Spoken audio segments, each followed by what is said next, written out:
Black fungus के संक्रमण पर विशेषज्ञों का नया दावा। कोरोना के इलाज में जिंक के इस्तेमाल से ब्लैक फंगस के संक्रमण की आशंका। अब देखिए, अब ये जिंक का एंगल आ गया। आईएमए के पूर्व अध्यक्ष डॉक्टर राजीव जयदेवन का बयान, शरीर में जिंक और आयरन से ब्लैक फंगस के संक्रमण का खतरा ज्यादा है। अब समझिए, अभी तक ये कहा जा रहा था कि इम्यूनिटी बढ़ानी है तो विटामिन सी खाओ, जिंक खाओ, मल्टीविटामिन खाओ ताकि आपकी इम्यूनिटी ज्यादा रहे। अगर शरीर में इम्यूनिटी नहीं रहेगी तो हो सकता है कोरोना आपको ज्यादा दिक्कत दे। अब ये नया आईएमए के जो पूर्व अध्यक्ष दावा कर रहे हैं, अब इससे एक नई बहस छिड़ रही है कि क्या जिंक का इस्तेमाल से ब्लैक फंगस फैला है। देखिए, आइए बिग वॉल पे आपको दिखाते हैं कि क्या कहा है उन्होंने, क्या दावा है। शरीर में जिंक और आयरन की मौजूदगी से ब्लैक फंगस के संक्रमण का खतरा है। ये तो बहुत चौंकाने वाला खुलासा है और इसके बारे में डिबेट होनी चाहिए। जिंक और ब्लैक फंगस संक्रमण के बीच के संबंध की जांच की मांग की है आईएमए के पूर्व अध्यक्ष ने। वो क्या कह रहे हैं? वो कह रहे हैं माइकोलॉजी जानने वाले, फंगस के बारे में जानने वाले माइकोलॉजिस्ट और बायोमैकेनिकल इंजीनियर्स की टीम एक बनाई जाए जिससे इसकी जांच हो और कोरोना मरीजों के इलाज में जिंक का इस्तेमाल बंद हो। अब देखिए, कितने लोगों को, करोड़ों लोग इस देश में रोज जिंक खाते होंगे केवल इसलिए क्योंकि उनको यह बताया गया अभी तक कि जिंक खाने से आपकी इम्यूनिटी बढ़ेगी। और अब एक डॉक्टर कह रहा है कि नहीं, जिंक मत खाओ वरना ब्लैक फंगस का खतरा है। कैसे देखें इसको? जिंक के इस्तेमाल पर सवाल क्यों? आइए जल्दी से इस बारे में भी देखते हैं। कोरोना के इलाज में जिंक का इस्तेमाल किया जा रहा है। बिल्कुल, हम सबको यह कहा गया कि जिंक और विटामिन सी खाना चाहिए जिससे आपकी इम्यूनिटी बढ़ेगी। कोरोना से बचाव के लिए लोग जिंक सप्लीमेंट का इस्तेमाल कर रहे हैं क्योंकि ये विशेषज्ञ भी कह रहे हैं ब्लैक फंगस के ज्यादातर पीड़ित मरीज पहले कोरोना का शिकार हो चुके हैं। हाँ, ये बात सही है, ब्लैक फंगस ज्यादातर उन्हीं लोगों में दिख रहा है जो कोरोना के पॉजिटिव मरीज हैं, जिनको स्टेरॉइड ज्यादा दिया गया, जिनको डायबिटिक हैं।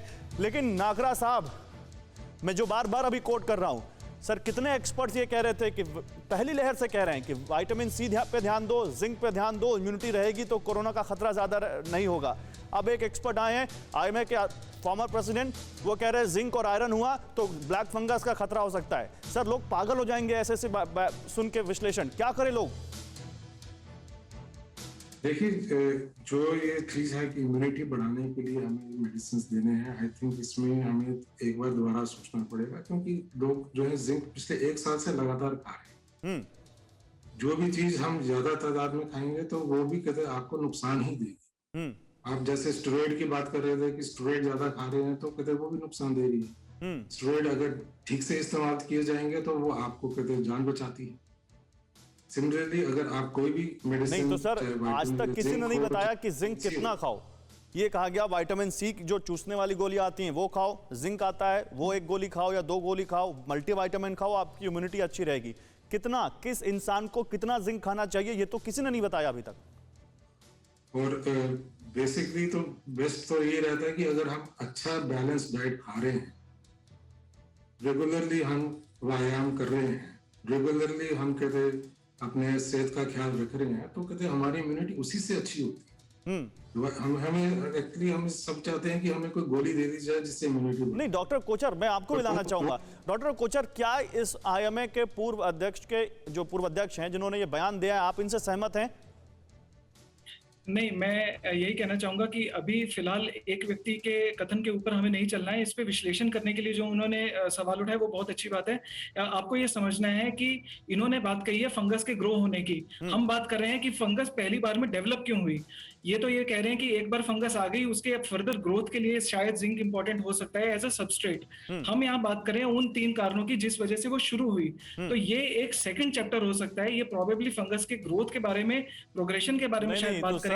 एक क्या सीधा सा कोई जवाब हो सकता है कि लोग जिंक खाएं कि ना खाएं, लोग अंडा खाएं कि ना खाएं, लोग मूंगफली खाएं कि ना खाएं, जिसमें हर चीज में कहा जाता है कि जिंक है। जिंक की एक मिनिमम रिक्वायरमेंट होती है, रिकमेंडेड डाइटरी अलाउंसेस होते हैं, और जो भी आपको जिंक की इंटेक के बारे में बताया जा रहा है वो सिर्फ आरडीए के हिसाब से बताया जा रहा है। हम एक्सेसिव जिंक की बात नहीं कर रहे हैं। तो एक स्टैंडर्ड टेबलेट है कि आप 50 मिलीग्राम पर डे के हिसाब से उसको ले लीजिए, तो वो एक स्टैंडर्ड डाइटरी रिकमेंडेशन के हिसाब से है। कोई जवाब है इसका, कितने दिन तक लेना चाहिए? देखिए, जिंक और विटामिन सी का कोई इसकी नियमित तिथि नहीं है। इसको लंबे समय तक लिया जा सकता है। विटामिन सी तो बॉडी में डिसॉल्व होकर निकल जाता है यूरिन में, वाटर सॉल्युबल विटामिन में से है। और जिंक की भी जहां तक जरूरत है वो बॉडी की इम्यूनिटी। चलिए, इसके अलावा भी कुछ और सवाल है जिनके जवाब मिलने बहुत जरूरी है। फिक्र आपकी, सोमवार से शुक्रवार रात 9 बजे सिर्फ TV9 भारतवर्ष पर।